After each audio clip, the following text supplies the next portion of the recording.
Okay, this lesson is an introduction to understanding quadratic functions and graphs. Now, when we say quadratic functions and graphs, we can recognize a quadratic function very easily because it has a power of 2. So these are 3 examples. We have a power of 2 here, and we have a power of 2 here. Now, this third one here, we know that it's going to be a power of 2 because we have an x here that's going to be multiplied by an x here. And so that is also going to be a second power. And so a quadratic function is a second power polynomial. So anytime the highest power in a function is x squared, you know that it is a quadratic. Now, how would you know whether you were looking at a quadratic graph? Well, it has this shape here, and really it goes on forever, so it has these arrows that point up. This is called a parabola, okay? Now, you may have heard that before, and that's good. So a parabola is the shape of the graph created by a quadratic function, and it has some really neat features to it. And oftentimes, the questions that you would be asked are actually going to surround the graph itself. A lot of times we're given a quadratic function and then we're asked about features of the graph. And what I've done here is I've made a list of questions that you might be asked when doing math problems regarding quadratics and their graphs. So oftentimes you might be asked, well, what is the vertex of the parabola? Okay, and we're going to talk about that. What is the axis of symmetry of a parabola? And we'll talk about that. Does the parabola open up or does it open down? And there's a very easy way. There's 2 easy ways to know whether it opens up or down. What are the x-intercepts? That can be very challenging if you're not given the graph. What is the y-intercept? The y-intercept is a lot easier to determine. Does the quadratic have a maximum or does it have a minimum? And if so, what is the maximum? What is the minimum? That's actually really easy to determine if you can find the vertex. And lastly, what is the range? The range is easy to determine if you already know the maximum or the minimum. You may also be asked to identify the vertex form of a quadratic, and this is an example of the vertex form, what you're seeing right here, and we'll talk about that later. And you may also be asked, well, to identify what's called the standard form of a quadratic, and that's this one right here.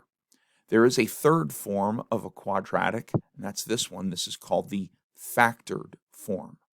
Now, all 3 of these quadratic functions that you see right here are identical. They are actually the same function, but they're in different forms.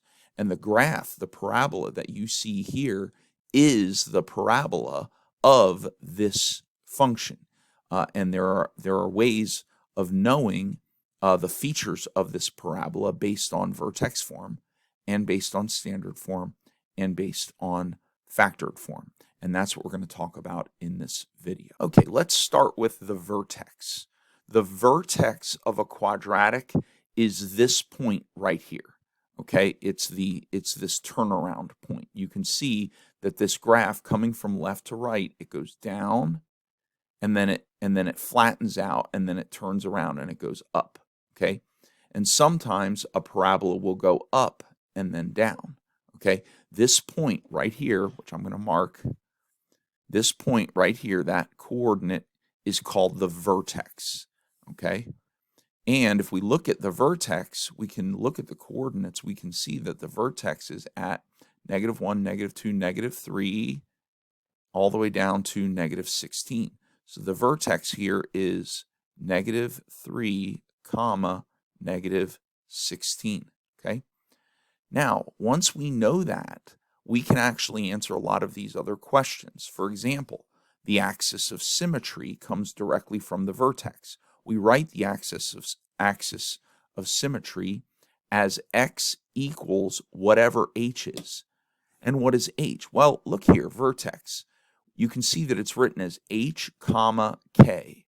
Okay, so h is the x-coordinate of the vertex. K is the y-coordinate of the vertex. And so down here you can see -3 is h and -16 is k. And so you might be asked, for example, in this graph, is h positive, negative, or 0? Well, we can see that h is negative. It's -3. You may be asked the same thing about k. Is k positive, negative, or 0? And we can see that k is negative. And we'll look at examples of when h and k are positive or 0 a little bit later. Okay. So the axis of symmetry is really easy. You just write it as x equals. The reason we write it as x equals is because the axis of symmetry is a vertical line. Well, let me show you what the axis of symmetry looks like. It is the line, the vertical line, that cuts the parabola vertically through its vertex.